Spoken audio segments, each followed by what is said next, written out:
Hi, everyone, and welcome to another K6 Office Hours. I am Nicole van der Hoeven, and this is a little bit different because this one is pre recorded. Mainly, honestly, because I should be on vacation right now if I've managed to resist my tendency to come on anyway, but also because one of our guests would have had to have woken up at like 3 in the morning to make it at the normal time. Stephen, you want to introduce yourself? Hi, I'm Stephen Townshend. I was a performance engineer for 13 years, and I have recently transitioned into site reliability engineering, or SRE. Awesome. So, do you want to talk about like who you work for and why you made the switch before we Sure, introduce Danielle? sure.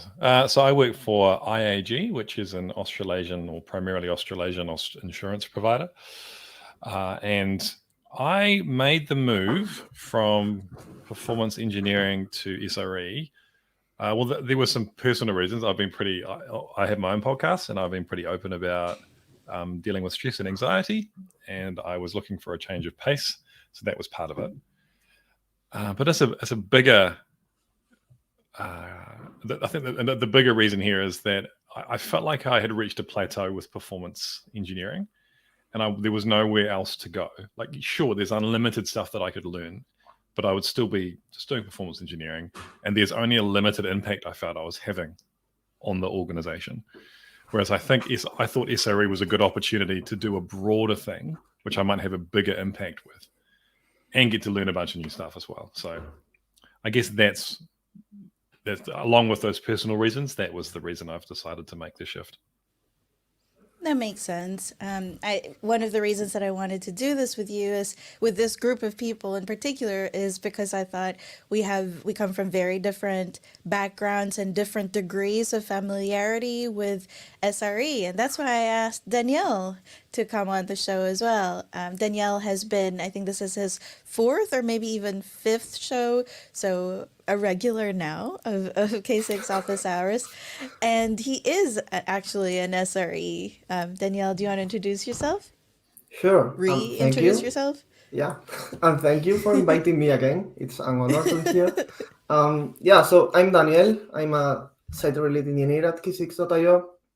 I love observability, reliability, and all things related with huge systems. Yeah, I also, in my free time, contribute to Grafana Temp and distribute tracing back. Yeah, that's me. So what was it that drew you to SRE? I think the mix between software engineering and operations. I think that cross, right, those paths crossing was very interesting to me as a five. Also, that coupled with, I don't know, after reading the SRE books and finding information about it, I thought it was a pretty interesting path. Yeah, here I am. Okay, so it's a little bit difficult because Danielle, you are an SRE and have been for quite some time. Stephen is an SRE now, but newly an SRE. I'm not an SRE at all. My background is in performance testing, and recently I've sort of been peeking behind the veil, so to speak, and trying to get up to speed with what SRE even is. It comes up a lot in when talking about performance testing. Sometimes it seems like there's a lot of overlap between the two fields. Would you both agree with that? I would say not as much as you would think. So yes, there is a lot of overlap, but I think they're quite different fields and quite different jobs.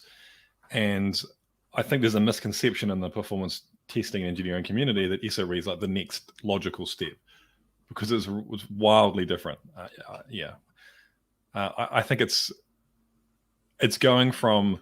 Oh, this is going to be potentially controversial, but my understanding at the moment, No, because I'm let's only hear just it. beginning, is that I think performance testing and engineering as well is primarily about understanding. It's about investigating and issues on an app and focusing on sort of software and the app itself, right? Whereas SRE to me seems a lot more about, it's not just about investigating, it's actually about running and operating the app as well. But also, it's not about just changing and fixing stuff in the app. It's about changing the way the team works and the way the app's delivered and maintained, and actually the way that we operate the app. So that seems like a much bigger field than when I was a performance engineer. I would find issues and say, hey, I found this issue. And I'd get down and say, hey, I think this is the problem. It's this line of code. But then I wasn't part of the team that would then say, how do we stop this happening again next time?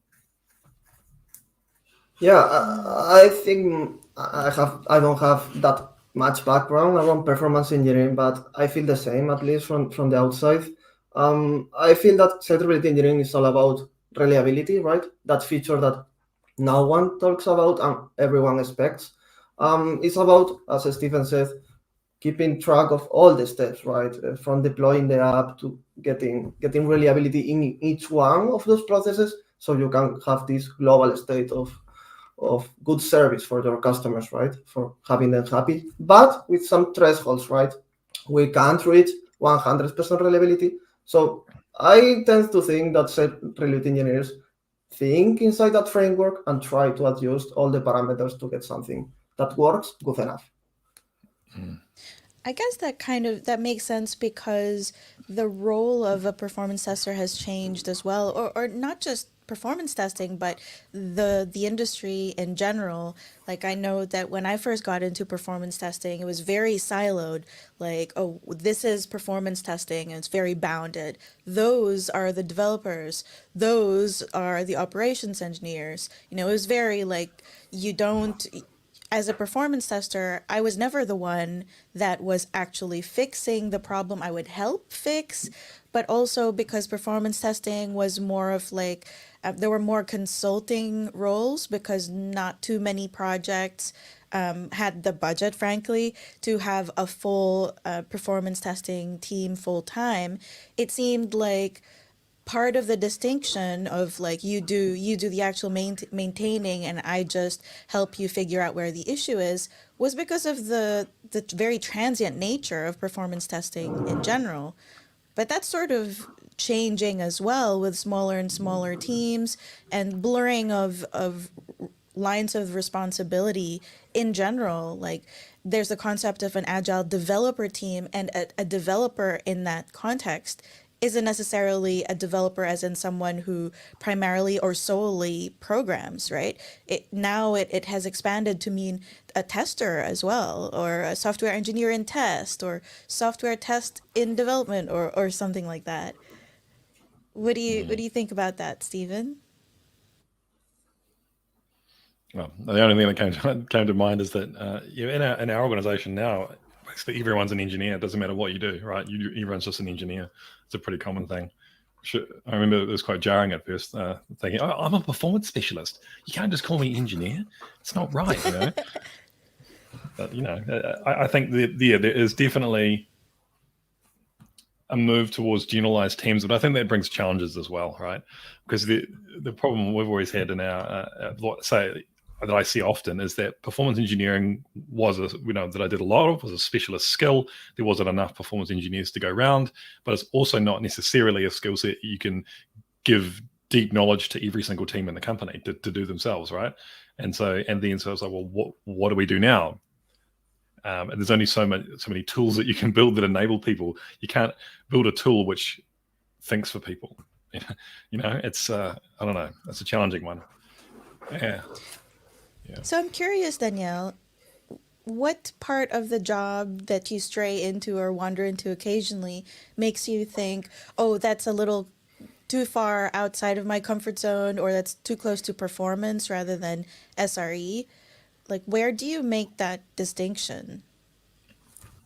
Usually, I don't make that distinction. I try to think that if you are a software engineer or any kind of performance engineer, or I don't know, site reliability engineer, you can pick in other files, you can work with other people, and you can learn enough to be useful, at least in those conversations, right?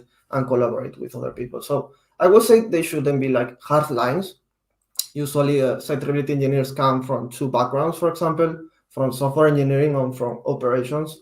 both complement each other, right, and work together and try to peek into the other's file. So I would say no hard lines, just trying to peek right into other things.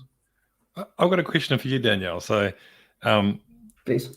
with the whole thing of SRE, is it's so broad. It could be anything, and Yeah. it gets to the point where you could just be paralyzed by like, I just need to run the entire organization myself. So where do you draw the lines? Like, how do you keep your scope manageable?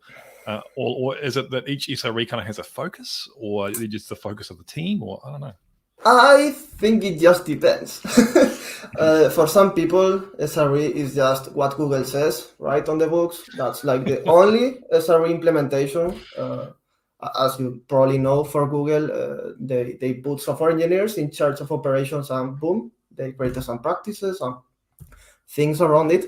But I think it just depends on the organization. Maybe you have this group of site reliability engineers that work as some kind of consulting group around the company and collaborate with the teams. Maybe you have one site reliability engineer per team. Maybe I think it just depends. But about trying to draw these lines, I have to admit that maybe that's a bit hard, because I feel that the role is about creating and discussing the difficult topics around different things. For example, agreeing between the stakeholders, right, of some service on how to set some things or drive those conversations and work on automating them. Like this glue between teams in the company. I'm sure I'm explaining it well, but yeah, I would say that it's a difficult thing. So it just depends, I suppose. I wonder if it's not so much that the roles are entirely different or like there's a hard line or a distinction between them, but maybe it's just a question of focus. Because the way that you were describing SRE just now, Stephen, I kind of think of testing that way too, because I feel like all roads lead to testing.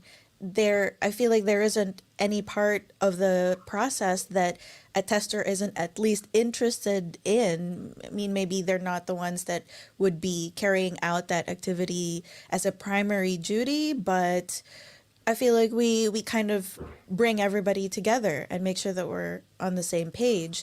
But it's an interesting concept that SRE could also be seen to be that glue.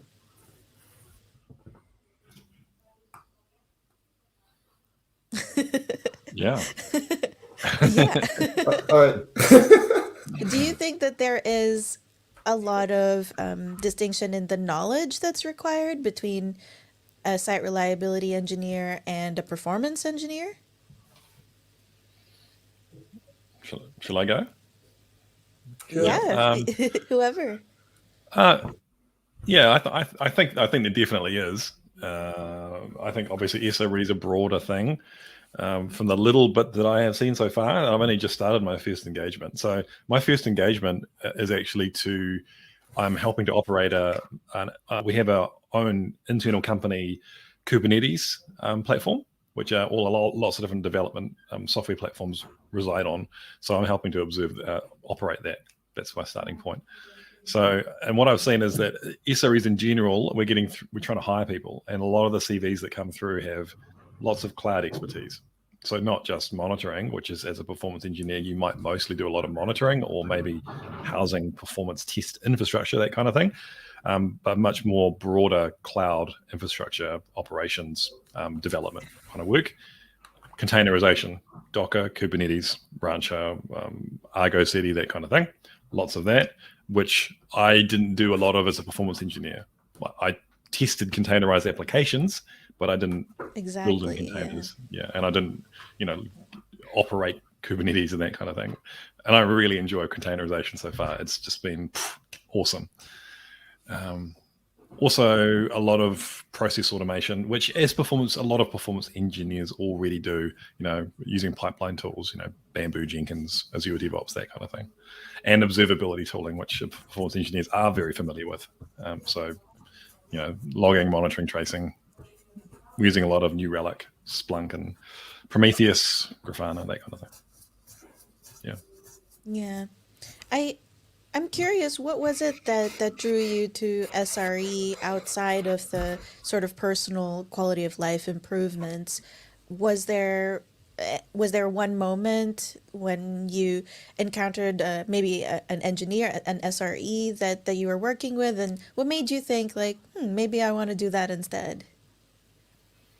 Well, it's probably a couple of breadcrumbs. So first of all, I had heard, because I listened to performance engineering podcasts, I'd heard the SRE term, and I was like, oh, I wonder what that's about, and had a little look around, and I was like, oh, yeah, this sounds interesting. And then there was a manager at work, a friend and manager of mine, and he had been talking about SRE quite a bit, and he made it sound very exciting.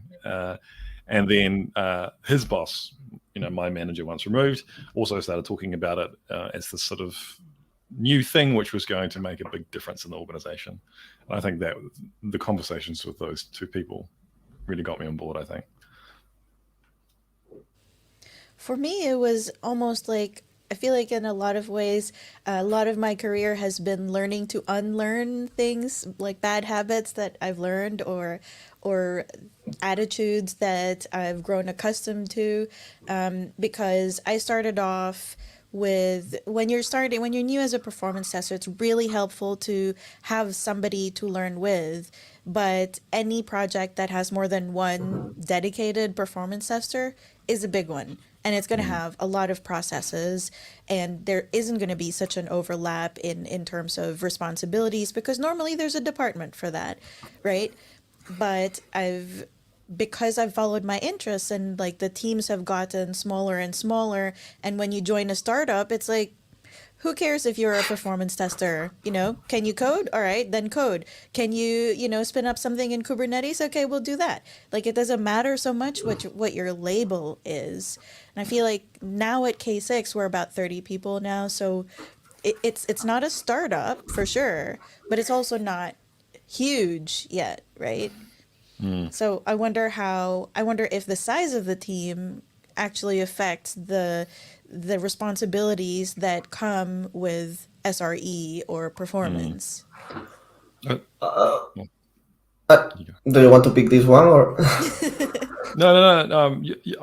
I was just going to say, and following our topic from that, maybe is that I think there's a lot more career opportunities as an SRE because of that. Because as a performance engineer, you're pretty much limited to big, massive or enterprises, right, and big organizations, pretty much. Whereas an SRE, I think you can apply those skills to any scale of company. Anyway, sorry, Daniel. It's okay. I was thinking that probably the SRE job is one that is going to change a lot, as you said, depending on company size. In fact, a lot of startups don't even hire site reliability engineers.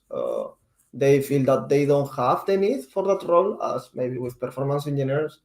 But I think that getting those practices out of the when you are starting is pretty interesting to have the company scale in the future, right? Or even just as I said earlier, act as a glue as between the teams. But for example, in K6 right now, I still feel that we are small enough for everyone to wear many hats. But it's real, right? That we are growing on a rate that probably that won't be the case in some months, years, who knows? So I expect the role to change a lot to get people more specialized. If it's a site reliability engineer, focus more on some aspects of site reliability engineering or depending on the role, right? But I mean, I suppose that just affects all the roles in the company. So Mm. I think it's That's also a tech. yeah. Go on. I think that that is interesting because site reliability engineering or a lot of roles in IT is so broad now. You can learn so many different things. What happens to the specialist, right? I think that's challenging as a human being to stretch your mind that far, and it's satisfying to be really good at one thing, but it doesn't suit the industry as well. So I don't know. It's a bit of a paradox for me. I've decided, I guess part of SRE as well is it's a conscious decision to be a more generalist because I think long term I want to be like a tech leader, right? Someone who's helping to inform, make good decisions, and drive an organization's culture, that kind of thing. I mean, general works for that. But if you're a person who likes doing hands-on techie stuff, and you just want to specialize in one thing, is there a place for that person anymore? I don't know. Yeah, I think it's personal interest for sure. But it kind of makes sense why I would be interested in SRE because I don't want to specialize. I think it's a little boring for me. I find it a little boring. And I think that one of the reasons that I'm so drawn to K6 and to an advocacy role is that I love trying out new things, especially things that I don't know about. Sometimes I'm more excited about those new things than the things that are like old hat for me, you know? And for me, you mentioned containerization earlier, and I think that's one of the things that has changed. I think the technological improvements have also made it easier for a new person to get started, right? Because it used to be that if you're a tester, you would never think to ask for your own environment, right? Because that's ludicrous sometimes because it's really it takes a lot of time to set one up. But now if you're telling me that an environment is just a bunch of YAML files, well, hey, I can do that. But I don't agree exactly with that because even if you have a bunch of YAML files, it's going to be good on day one, right? On day one, everything is going to work. But what happens when something crashes? There are like these layers of abstraction, right? And you don't know what's above, or I don't know. I think that all those Yeah. layers are easy to get started, but to really master the tools and to really, you have to understand the concepts behind, right? It's not just about knowing Docker or knowing. You have to understand from the kernel to the app. So yeah, No, The more I layers of do agree abstraction with there you. are, the more complicated I think. There's more complexity. exactly. Yeah, but I did feel like as a tester, I never even got to the first layer because there was already a huge hurdle. Like, oh, Yeah. you have to put in a request for that environment. There's environment contention because this team needs it. And it's like, well, I didn't really need a full production environment, you know. For there are a lot of things where I did just want to get a look. I've done functional testing as well, and maybe just having that initial YAML file of the one component could have been enough to get me started at least. So I feel like I'm unblocked. It's like a whole new world, and I feel very empowered as a tester. QCTL apply. Yeah, yeah. If it didn't work, I will delete it, then say, apply again. 3 or 4 years ago, I tried to learn. I decided I wanted to know about containers, and so I tried to set up a local environment on my laptop, and I just couldn't get it to work. I think my laptop didn't have the virtualization capability in the hardware, right? But now these days, it's so easy. Like you just download Docker Desktop or Minikube for Kubernetes, and it's so easy compared to how it used to be. So if anyone who's listening who was thinking about getting into it. Yeah, and there's fantastic courses. I did a Kubernetes course on LinkedIn Learning, and I'm doing Docker courses on Pluralsight, which I don't know if your companies have that kind of resources, but there's amazing content out there. It's a good time for that. Interesting. A Also course for on Pluralsight, you said. Also, just for recommending resources, if someone is Yeah. watching and is interested in learning more, I like Katacoda. It's some kind of virtual playground where you can learn about cloud Katakoda. native. Yeah, where you can learn about cloud native technologies. And you can spin up a Kubernetes cluster like with one click and start playing with it, or start playing with Prometheus and other cool technologies. So it's a really good place to get started. That's good.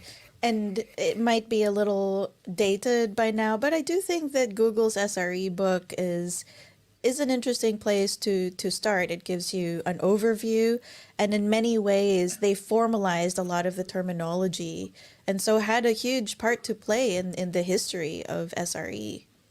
I just watched SRECon. One of the authors of that book ripped the book in half and literally ripped Really? it. Yeah, he ripped into his own book and said, it's great, but, and there's a whole bunch of flaws with things that he would like to change now.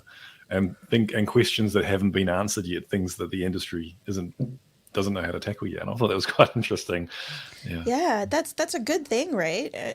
I think that if you look back at something that you did several years ago and you don't cringe to some degree, then you didn't learn enough. Because technology is always changing, right? There should always be something that you can improve. So I think that's a good thing. Danielle, you see a cloud native. Yesterday, this is me admitting how little I know. I realized that my definition of cloud native in my head was completely wrong. I thought up until yesterday that cloud native meant basically a managed service in the cloud. Basically, so rather than managing your own Kubernetes, you use like EKS or something. That's what I thought cloud native was. But instead, I realize it's a much bigger concept around the way that we develop software so that it can be, transportable from on-prem to the cloud and using containers. Wait, tell me about this, because that is what I thought too. Well, so this is the thing. So apparently, and Danielle probably knows more than I do, is cloud native it's a concept around how we build software, and yes, it makes it compatible to be put in the cloud, but you can do it on premise.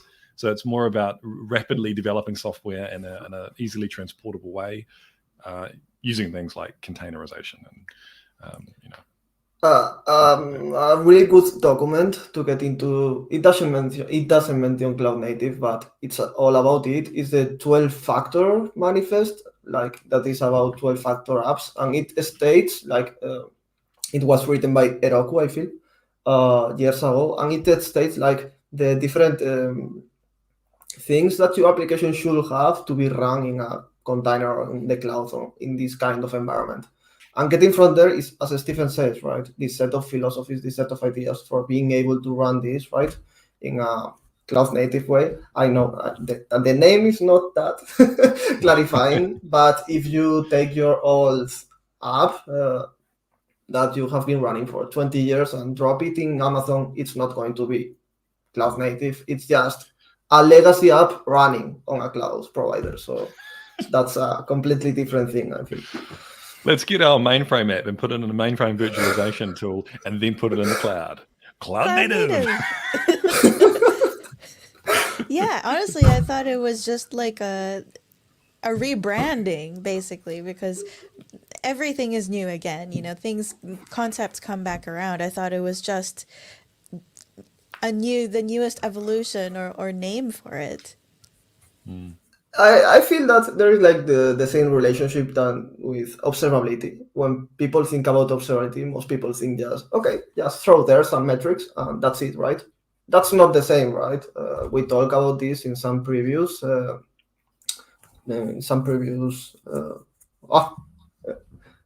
I forgot the name of the show. Office hours, sorry. And it's not the same, right? Just exposing some metrics from your application or some logs is not the same as trying to reach this state where you can answer the questions that you need when you need them, right? So, yeah, I don't think it's a rebranding. It's just a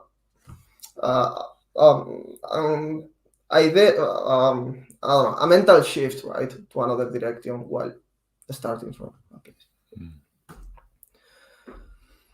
It seems like there are a lot of those things that are not revolutionary in terms of the concept, but it's like a slight shift in attitude or perspective. In a lot of ways, I feel that way about chaos, experimentation, and testing, because I think at their heart, it's still, they have the same purpose, but there is a slight attitude change in that chaos expects failures to occur, and many people think of testing as preventing errors. If they still both lead to quality, that is still their goal. Improved quality, however that's defined, could be reliability, could be performance, could be functionality.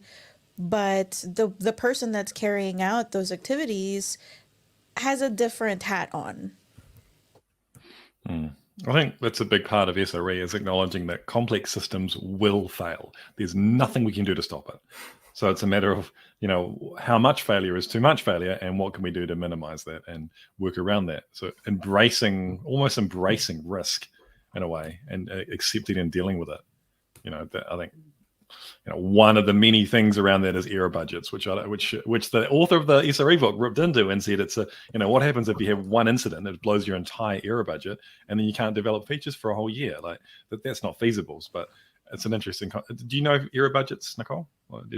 Yeah. And I've always thought that it was a little weird that one thing can screw you up for the foreseeable future, but it was still just one thing. It was one mistake. Yeah. even though it was a big one. I It's hard suppose to it just quantify depends those. on how you calculate your error budget. Maybe Yeah. that error Yeah. budget is monthly, and probably monthly it's okay, right? To maybe not develop anything more and work on reliability. I suppose it depends on the implementation, but if you have, as Stephen said, an error budget that covers the full year, that is low, right? And you break that, that's not a good situation, right? So yeah, But I think that's awesome. that's a really good example of the difference between performance and SRE, right? That you usually budget resources, but this time you're budgeting errors. That is a fundamental change in attitude.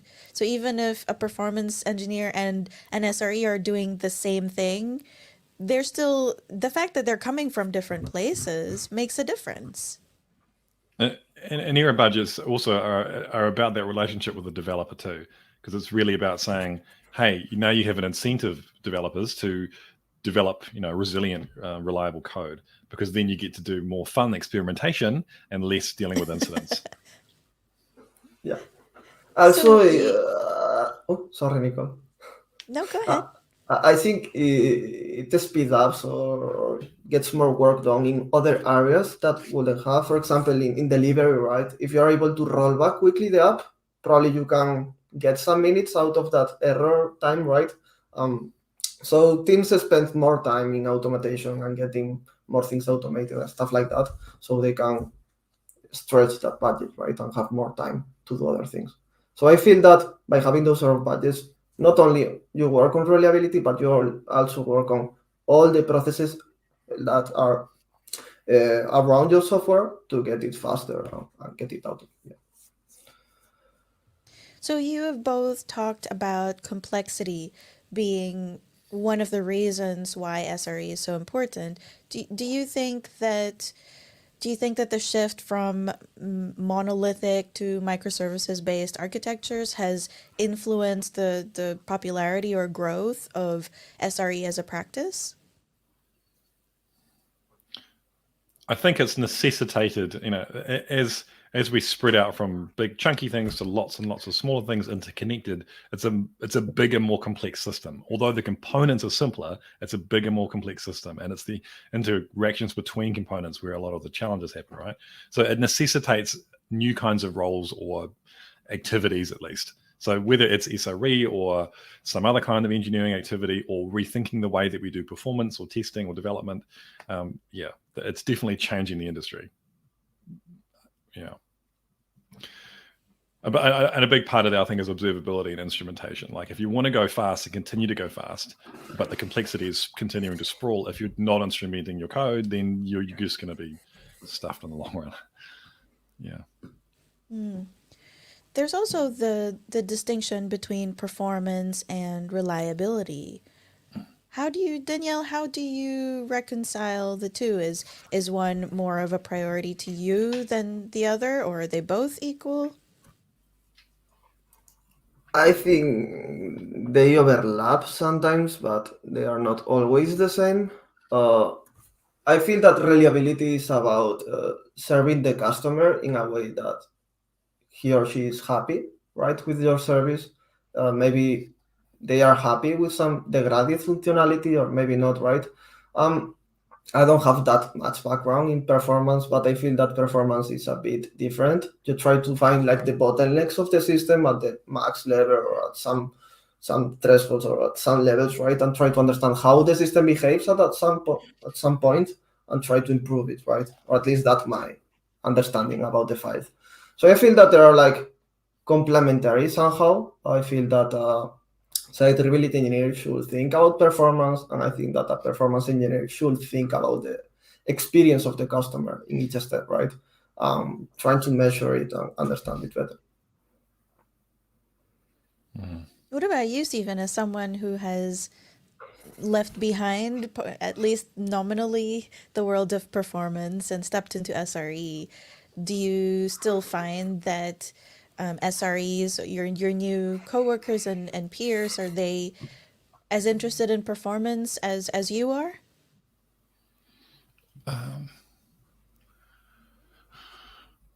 Maybe not. So yes and no. So I think I think they are different. I think the thing about performance, and my definition has always been, what is performance? And I would always say it's how fast it goes, how the capacity and stability, right? And I always kind of thought up until recently that reliability was kind of like stability. It was the same thing. But I actually think the reliability now is the reliability of not just the application, but also the team and the process, and the platform that's building it. So that's why it's so much bigger, right? I think that the other, I have a small team. We're a brand new team, and none of us have SRE experience, right? And the other person who works with me was a performance engineer. So everyone cares about performance, right? Well, if anything, we're just trying to put performance to the side and open ourselves up to new paradigms and new ways of thinking. So I'm trying to think more like I'm an operations engineer more than I'm a performance engineer, because I think that's going to get me closer to where I want to go at the moment. Yeah. In a lot of ways, I feel like the same thing is happening now to performance and SRE that happened between functional and non-functional testing, because I think people gave the term functional initially when testing was still quite immature as a practice, as a discipline. And then suddenly people started thinking, hey, performance is technically non-functional, but really how fast something goes, or even reliability, like how reliable something is or how available something is, that does affect how an application functions, right? And the same thing's happening with performance, where how can you say that an app being down is not a performance issue? Like when you think about the English word performance, that does have a lot to do with how the app performs, right? If it's down, it's not performing. yeah. So I think part of the confusion is due to semantics, really, because a lot of these words can be used to mean the other thing. Because you can also talk about reliability in terms of functional reliability, meaning when you do the same thing, do you always get the same result? And that is a functional testing issue. That's not a non-functional or performance issue in this traditional definition of the term, right? But it is a reliability thing if you can't expect the same outputs from the application given the same inputs. Well, okay, let's say there's a big incident or an outage then. Maybe the difference is as a performance engineer or as an SRE, what would your involvement in that be, or what would you do in that situation? Maybe that's what the difference is. I think as a performance engineer or tester, you probably have been trying to prevent that in the first place by doing testing and monitoring and understanding and that kind of thing. And then when an issue does happen, you would be, I don't know, reproducing it, investigating it through logs and tracing, that kind of thing. I don't know, SRE. What would an SRE do in that context? I suppose SRE will have put the rotations in place and the processes in place to have someone on call for what that thing happens, having the processes around, having a good incident management situation, having good alerts, having a good state of observability around the company, having these practices, right? And once the incident is solved somehow, probably work with the teams on not having again this incident, on how we can write a good postmortem, how we can communicate this around the company, and how we can prevent it in the future, right? If that incident was truly bad, it broke some SLO maybe, or even some public SLA, probably you want to think about thinking about the reliability of that service, if that's like the state that you want to have during the rest of the year and keep breaking things, or if it's good enough because you were only down for 1 minute and maybe for that service it's completely okay. So I would say that will be like the approach of a SRE, is this mix of things, communicating and working with everyone. I would say that I would agree, and I'd say that based on my experience, I, as a performance tester, would not be the one who's responsible for getting the application back up and running. I would be responsible for, as you said, Stephen, if there has been some sort of performance bottleneck that caused it, then I might be in pre-prod environment trying to reproduce that issue and trying to come up with a fix for it, or trying to help some other, whether it's an application code, then it would be a developer issue, or maybe it's an ops issue, trying to coordinate that as well and helping out with the troubleshooting. But I would not be on call typically, and I would not be touching the production environment, even though I might be looking at metrics in production. So this is a bit controversial. I wonder from what you're saying, it sounds almost to me like performance engineering is quite a lot about measuring and investigating, but maybe SREs actually implement a lot more change in organizations, because they're the ones, SREs actually go and fix, actually get services back up and running, and then like changing processes and people to make sure it doesn't happen again, or putting alerts in place, or whatever it is.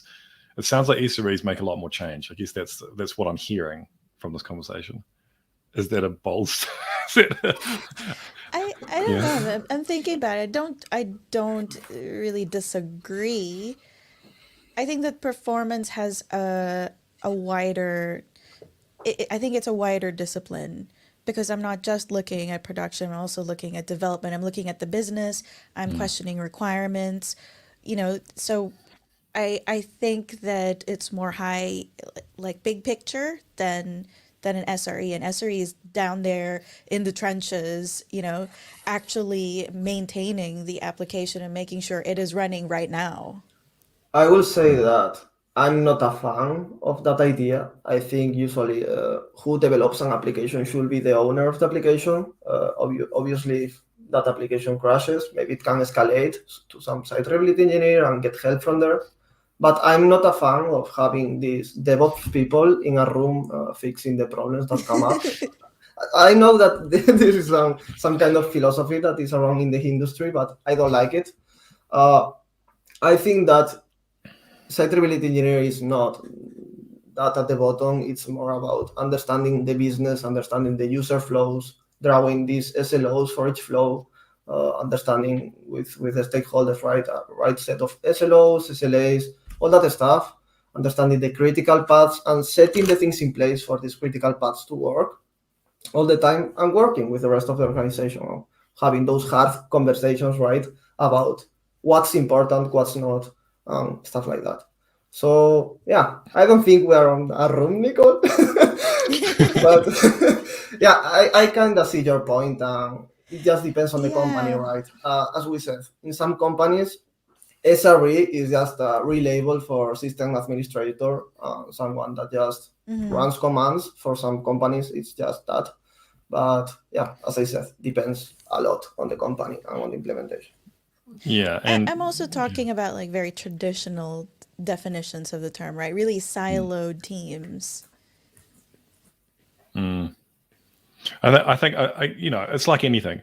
A really good performance engineer is very holistic and is doing thinking about all kinds of things. I have to say, a lot of the performance engineers that I've come across in my career anyway, focus heavily on load testing, and really Yeah. a lot. There's not necessarily a lot of thought about the bigger picture, about the business context, about the lower levels, about observability and the wider sense of being able to fix issues and that kind of thing. So Yeah. and that, I guess that is the criticism, right? I think the performance testing has this load testing centric viewpoint for a lot of people, and that's not good enough anymore. Do you guys know about Conway's law? It's this law that it's usually brought up in relation to microservices, and it says that the structure of the application of the system, to some degree, is dictated by the structure of the team, and vice versa. So if you have many teams that are siloed, those lend itself better to microservices where each team is responsible for their own thing. And it also works the other way. So if you have a system where there are clear different components that are interconnected, then that does tend to work better with smaller separate teams rather than just one big one.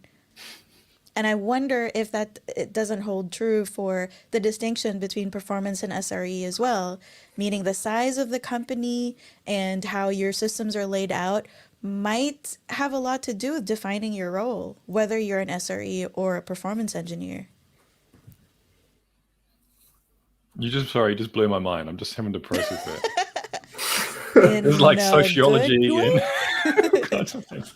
I'm not fully sure. I think Stephen already said this, but I'm not fully sure that there is a clear path between both roles, or that a performance engineer should jump as the next step to site reliability engineer, or like the other way. I feel that there are like different disciplines with different benefits, different methodologies, different ideas, right? Maybe even different scopes, right? And it just depends on how good you are and what you do, how you wanna dive into things that are out of your like scope, maybe. Yeah, it just depends also on the person and the company. So yeah, I don't see that clear line of Yeah. okay, you are a performance engineer, 10 years into that. Next step, site reliability engineer. No, I don't see it like that. So No. yeah. And I don't think there's anything wrong if you are a performance engineer out there to stay a performance engineer. There's just, I don't know, I could speak for my own company, incredible demand for performance engineers right now. And it's very hard to find good ones as well. There's plenty of work out there. And as long as you're evolving in the role of a performance specialist, that's fine, because there's going to be new things popping up all the time, and maybe new roles in the future too. And as you were saying before, Nicole, it's not necessarily about just your role anymore. It's about the things that you do that really matters. So would you say, Stephen, if there was someone who was starting out in performance testing, or okay, maybe not starting out, maybe someone who's already a bit senior in performance, and they're asking you, do you think that I should learn about SRE? Do you think that every senior performance tester or junior performance tester should know about SRE at some point?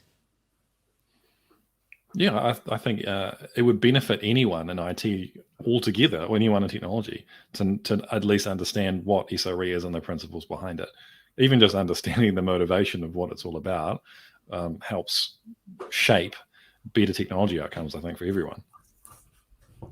What about the reverse question for you, Danielle? Do you think every SRE should learn about performance testing?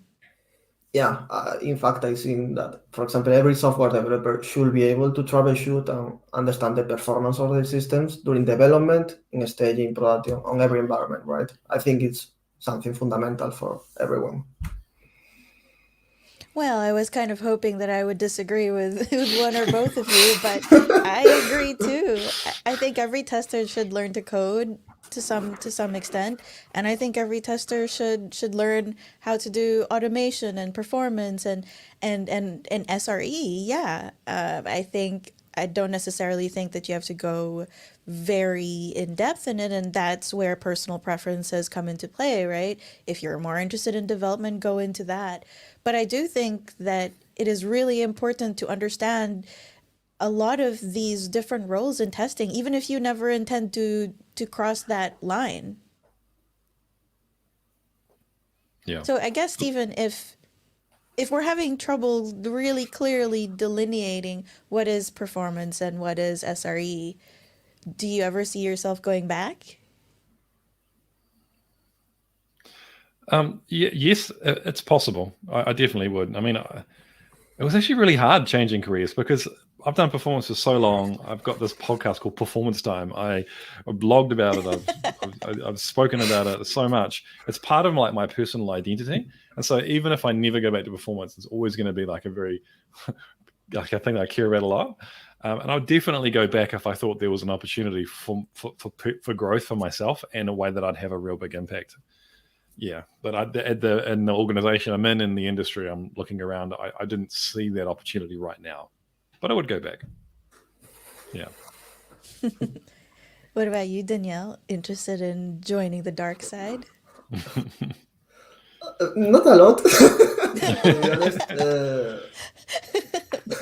I mean, it's just how I are, right? I like being really close to development, being really involved into that. So I don't, or at least how I see performance engineering, that from this conversation I see that maybe it's a bit different from what I thought.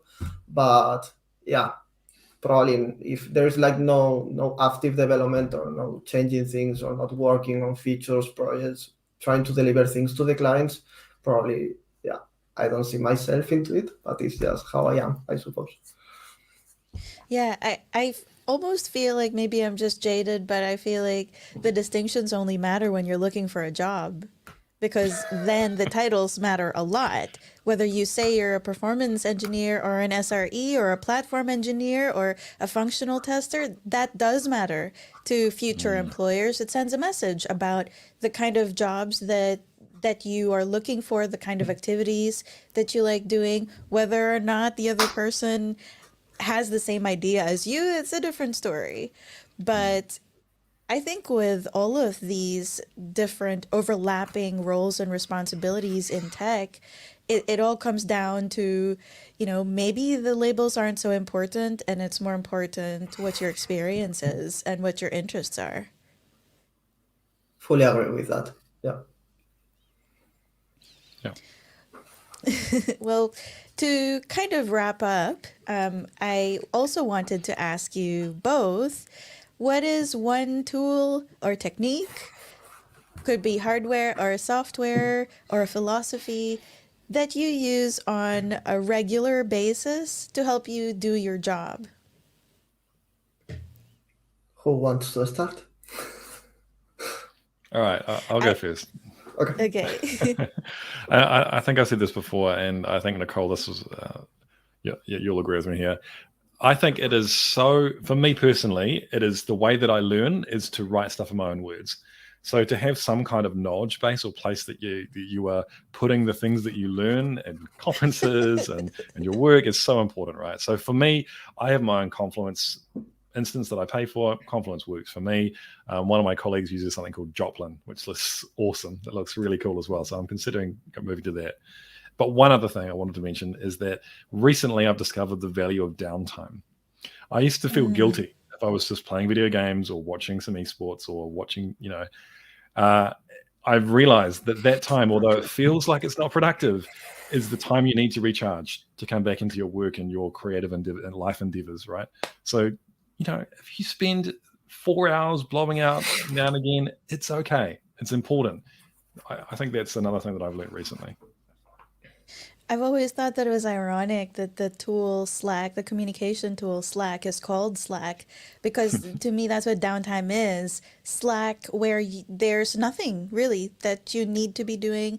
It's non-productive time, but it's still important, right? Because everybody, I think this culture of this hustle culture, I don't know if you've heard of the term hustle porn, but there's this culture, a mentality, especially in tech, where you always have to be like producing. Oh, that's your day job. What are you doing on the side? Why aren't you doing this? Why aren't you looking into personal branding? Why aren't you cross skilling?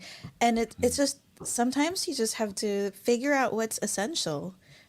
Just do that and then have some slack to think about what is important. I'll get a link. There's an amazing article about the importance of Slack. I think I shared it on LinkedIn once. It's so good. If you don't have Slack, then you don't innovate, right? You don't. There's so many things you won't see because you're too in the detail. In the weeds. Yeah. Yeah, if you send it to me, I'll put it in the description. That's a good one. What's yours, Danielle? Is it a life-changing philosophy? No, probably not. Mine is prototypes for everything. Because sometimes I feel that people are scared about learning something new or just like don't know how something works or want to develop a huge feature and don't know where to start. I like to do a prototype about everything. If I'm learning something new, trying to replicate it with my own prototype is pretty useful to understand it. If I use prototypes for everything, from blog posts to Key6 extensions to features, right, around the company. So I like to treat my learning as some kind of hackathon, not about the hours, but about I this love small that. project, right? So yeah, I would say that's my tip, let's say. That's really good. And I think there's also the element of speed, right? You didn't really say the you didn't stress the fast part, but it is like failing fast or like a minimum viable product. Yeah, throwing it after doing it because the value was just doing it and learning about it. It's not like the Yeah. So the K6 team is loosely following this the methodology shape up, but we don't really call it that, and we are taking what we think works. But I know shape up is very big on they call it fat marker sketching and breadboarding, and it sounds very much like what you're talking about, getting something that some a slice, but not but a slice that is how do you call it, like a cross section, like if there were a cake it's that way, not that way, so that you get a full slice of an end-to-end kind of application, but a very small part of it. And then if it's wrong, it's not that big a deal to throw it out. yeah. I suppose it's similar also to the philosophy of development of having something that works always. Because if you have this big system and start developing one piece at a time, maybe when you go to the end, you say, okay, this is not what I wanted. But if you always have this system, even if it's pretty basic, doing something in a current state, I mean, the most basic functionality, you can know if the whole thing is useful or not and keep iterating on that. So, yeah, a lot of relationship, I suppose. Do you keep track of the failed experiments? I mean, usually the good experiments and the bad experiments go to the same bin, right? I just throw them away. But I suppose the difference is what I do with those ideas that I collected from the experiment in the future, right? So, yeah. Yeah, so my tip, I guess, I already talked about Obsidian last week, so I can't talk about that. But and also, I'm glad I didn't anyway because Steven's saying the same thing with his personal knowledge management system. But what I wanted to talk about is a service called Readwise. It's not an open source tool. It is a paid tool, but it's one that has really changed the way that I process information in general, because what it is it's like middleware for your content. So the problem is that we consume a lot of content, especially me, because I love YouTube videos. That's why I'm here. I I love videos, but it's kind of difficult to get the important parts of a video in, because normally you're just lying down on your couch or something. Um, it's hard to get the insights from those things in the same bucket as books that you've read or articles or podcasts, or there's so many different avenues that you could get content. And Readwise is like a collection bucket that integrates to a bunch of different sources and then puts it in one place, and then also can export to a bunch of different places. So it can do like Notion, Obsidian, Roam Research, Markdown. It's it's really changed the way that I think about information. And I used to think, oh, this is, this is just YouTube. It's not anything important. But a lot of the interesting ideas that I've had have come from videos, right? So, I mean, how And does I it work? If think, you're watching a YouTube video and you see something like there's a certain thing you're like, I want that's really important. Do you have to manually go, I want this time frame to be kept, or like, how does it work? well, what I actually use is something called Yinote, Yinote, and it is a browser extension. And so you have your video playing, and you have the Yinote extension. Once you start typing, it automatically timestamps that, but it can export to Markdown, which Ooh, Readwise can process, which then gets exported to my Obsidian. So suddenly I've got video notes in my personal knowledge management vault. Wow. this is productivity porn, I suppose, or something like Yeah, okay. that. A lot of, yeah, I watch a lot of productivity porn. I guess you could definitely say it that way. It is awesome. I've spoken to the people that have founded it and are running it, and they are great guys and very, very responsive. Highly recommend it. I don't. This is not an affiliate thing. It's readwise.io. But just to wrap up, is there anything that you would like to plug, Stephen? You can talk about your podcast. Sure. I heard that you had someone really cool on there not too long ago. Yeah, this like amazing engineer called Nicole came on. It was great. Who? I have a podcast called Performance Time that was about performance engineering and human beings. So it was sort of about actual human beings trying to live life and do this kind of work. And now it's more about SRE, but I'll continue to do some performance content as well. And so that's available on any podcasting platform pretty much. Yeah. I mean, I think site reliability engineering time doesn't really have the same ring to it, right? I am trying to come up with a new song. Wow. We'll get there. Yeah. Awesome. In the description, I will have a link to performance time as well. Thank you. Thank you so much for coming on, Stephen. I know it was this is still not a fantastic time, but I'm glad that you could come on even though this is pre-recorded. And thank you too, Danielle, because it's 10 p.m. for us. Yeah, wow. Thank you. And thanks everybody for watching. We will see you next week and have a good weekend.